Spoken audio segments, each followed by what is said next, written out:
الحمد لله نحمده ونصلي ونسلم على رسوله الكريم أما بعد فأعوذ بالله من الشيطان الرجيم بسم الله الرحمن الرحيم رسول اللہ صلی اللہ علیہ وسلم نماز کی حالت میں سجدے میں جب جایا کرتے تو پیشانی سے پہلے ناک کو زمین پر رکھتے تھے. یہ سنت عمل ہے. پھر ہم نے آج مسواک کا سنت طریقہ بتانا ہے کہ سنت مسواک کرنا خود ایک سنت ہے، اور رسول اللہ صلی اللہ علیہ وسلم اپنے منہ کی صفائی رکھا کرتے تھے، اور آپ کے تو بہرحال بدن سے ہی خوشبوئیں مہکتی تھیں، اور فرماتے ہیں کہ حدیث سے پتہ بھی چلتا ہے اور صحابہ بھی کہ جیسے گلاب کی خوشبو سے ملتی جلتی خوشبو رسول اللہ صلی اللہ علیہ وسلم کے جسم مبارک سے آتی تھی، تو آپ اپنے منہ کی صفائی کے لیے مسواک کرنا پسند کرتے تھے. اور اس کو پکڑنے کا طریقہ جو حدیث میں آتا ہے، جیسے یہ مسواک ہے تو آپ نے یہ 3 انگلیاں اس کے اوپر رکھی، اور یہ جو چھنگلی انگلی ہے چھوٹی والی اس کو نیچے رکھا مسواک کے، یعنی کہ مسواک ایسے آ گئی، اور یہ جو آپ کا انگوٹھا ہے اس کو مسواک کے منہ کی جانب اوپر کی طرف رکھ کر اور پھر مسواک کو کرنا ہے. یہ اس کو پکڑنے کا سنت طریقہ ہے. لیکن جیسے یہ مسواک ہے، میں سمجھانے کے لیے اس طرح بتا رہا ہوں. تو یہ انگلی یہاں نیچے آ گئی مسواک کے، یہ 3 انگلیاں اوپر آ گئیں، اور یہ انگوٹھا مسواک کے منہ پر آ گیا. یہ اس کو پکڑنے کا سنت طریقہ. اور کرنے کا سنت طریقہ کہ اوپر کے جو دائیں طرف سیدھی جانب جو آپ کے دانت ہیں یہ اس طرف، ٹھیک ہے، پہلے اوپر کی جانب سیدھی طرف، پھر الٹی جانب اوپر کی جانب، ٹھیک ہے، پھر سیدھی جانب نیچے کی طرف، پھر الٹی جانب نیچے کی طرف، ایسے سامنے کی. پھر اسی طرح چوڑائی میں، ٹھیک ہے، سیدھی جانب، پھر چوڑائی میں الٹی جانب، پھر اسی طرح چوڑائی میں نیچے سیدھی جانب، پھر چوڑائی میں الٹی جانب، پھر پیچھے کی جانب سیدھی طرف، پھر الٹی طرف پیچھے کی جانب، یعنی پیچھے سے مراد ہے کہ داڑھوں کے پیچھے والی جگہ، ٹھیک ہے.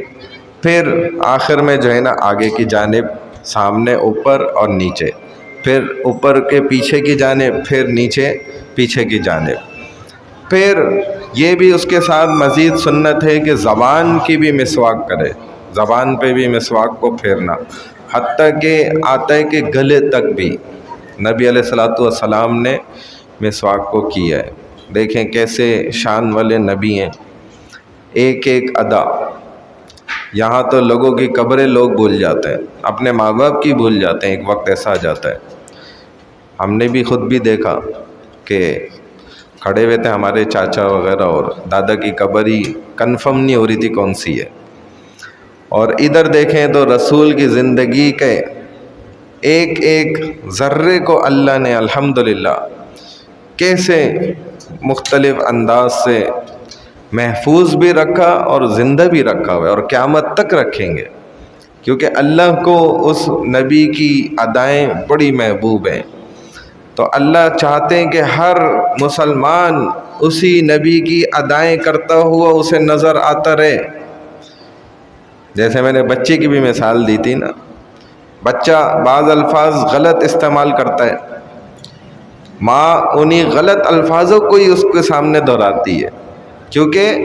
اس کو پسند اتنے آ رہے ہوتے ہیں وہ الفاظ، تو اس کے غلط الفاظوں کو ہی اس کے سامنے ذکر کرتی ہے، اور بڑے مزے سے ذکر کرتی ہے کہ اس کو خوشی ہو رہی ہوتی ہے. ایسے ہی اللہ سبحانہ و تعالیٰ کو بھی خوشی ہو رہی ہوتی ہے کہ جب اس کے فرما بردار بندے اس کے نبی کے روپ کو، اس کے انداز کو، اس کے طور طریقوں کو اپنے جسم پہ لے آتے ہیں، تو اللہ کو بھی بڑی جو ہے نا خوشی ہوتی ہے، اللہ کو بھی یہ بندہ اس وجہ سے بڑا مبارک نظر آنے لگ جاتا ہے۔ تو اپنی زندگی میں سنتوں کو لانا یہ بہت ضروری ہے۔ یہ ٹوتھ پیسٹ کو چھوڑ دیں، یہ آپ کو کینسر کرے گا، فالج، ٹھیک ہے، اور بھی بڑی بڑی مہلک امراض کی بیماریاں جو تھوڑے سے انسان ہیں نا ڈاکٹر طبیب وہ لکھتے ہیں، کیونکہ یہ تو اکثر تو بکے ہوئے ہیں نا، تو بکا ہوا آدمی توڑی وہ تو غلام ہوتا ہے، وہ اپنے ہی کاروبار کو کوئی نہیں بند کرتا، تالے کوئی نہیں لگواتا، اپنے کاروبار کو کوئی تالے لگواتا ہے؟ کوئی نہیں لگا۔ تو اسی لیے وہ برائی بھی انہوں نے کرنا چھوڑ دی،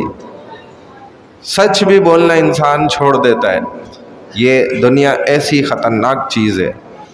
تو جنہوں نے سچ بتایا ہوا ہے، اور یہ تو اپنی عقل کی تھوڑا سا استعمال کریں اس جگہ کو، تو آپ سوچیں کبھی کیمیکل آپ نہار منہ اپنے منہ میں ڈال رہے ہیں، ایک کیمیکل تو ہے، وہ پیسٹ کیا چیز ہے؟ کوئی نیچرل یا قدرتی پیسٹ ہے؟ وہ ایک کیمیکل ہے جو جان لیوا ہوتا ہے، اس کو آپ صبح صبح اٹھ کے نہار منہ اپنے منہ میں چلا رہے ہیں، تو جیسی زبان سے ٹکرایا اس کا ذائقہ معدے میں گیا، وہ بھی خالی، اور خالی معدے میں تو جو چیز فوراً جاتی ہے وہ تیزی سے اثر کرتی ہے، تبھی ایسی ایسی بیماریاں ہو رہی ہیں کہ اللہ معاف کرے، ان کے نام بھی نہیں سنے، اللہ بچائے۔ تو اس سے لاکھ درجے میں بار بار کہتا ہوں کہ بہتر ہے کہ آپ مسواک کریں۔ مسواک نہیں خرید سکتے، حالانکہ مسواک سے مہنگی ٹوتھ پیسٹ ہے اور یہ آپ کے برش ہیں، مسواک تو سستی ہے ابھی بھی نہیں خرید سکتے مسواک، تو نیم کے درخت کی لکڑی توڑ لیں، وہ کر لیں کم از کم۔ وہ نہیں کر سکتے، 40-50 روپے کا اچھا خاصا منجن آ جاتا ہے سادہ، وہ کر لیں انسان، کم از کم کیمیکلوں سے اپنے آپ کو بچائے اور قدرتی چیزوں کو استعمال۔ تو رسول کی سنت جو ہے نا مسواک، یہ آپ کی نظر کو بھی تیز کرے گی، عقل کو تیز کرے گی، اور سب سے بڑی اس کی جو نعمت ہے نا کہ آپ کو موت کے وقت یہ کلمہ پڑھائے گی مسواک، اس سے بڑی کوئی دولت ہے؟ اور ٹوتھ پیسٹ کرنے والے کو کلمہ بلا دے گی کیونکہ وہ غیر مسلمان کا طریقہ۔ تو ہمارے رسول کی سنت جو ہے نا اس کو اپنانے کی کوشش کرنے، اللہ ہم سب کو عمل کی توفیق عطا فرمائے۔ الحمدللہ رب العالمین والعاقبۃ للمتقین والصلاۃ والسلام علی سید الانبیاء والمرسلین نبینا محمد وعلی آلہ واصحابہ اجمعین۔ ہمارے ایک ساتھی ہیں شہاب بھائی، ان کا کل جو ہے اینجو پلاسٹک وغیرہ ہوگا آپریشن، ان کی صحت یابی کے لیے دعا کریں، اللہ تعالیٰ ان کو صحت شفا کاملہ عاجلہ نصیب فرمائے، اللہ تعالیٰ ان کا آپریشن جو ہے کامیاب فرمائے۔ یا اللہ جتنے بھی مسلمان بیمار حال ہیں تمام کو صحت شفا کاملہ عاجلہ مستمرہ دائمہ نصیب فرما دیجیے۔ یا اللہ جتنے مسلمان اس دنیا سے رحلت فرما چکے ان تمام کی مغفرت فرما دیجیے، خصوصاً ہمارے والدین عزیز و قارب رشتہ دار، ان کی قبروں کو نور سے منور فرما دیجیے۔ یا اللہ جتنے بھی مسلمان پریشان حال ہیں جہاں کہیں بھی ان کی تمام پریشانیوں کو دور فرما دیجیے۔ سبحان اللہ و بحمدہ، سبحانک اللہم و بحمدک، نشہد ان لا الہ الا انت، نستغفرک و نتوب الیک، برحمتک یا ارحم الراحمین۔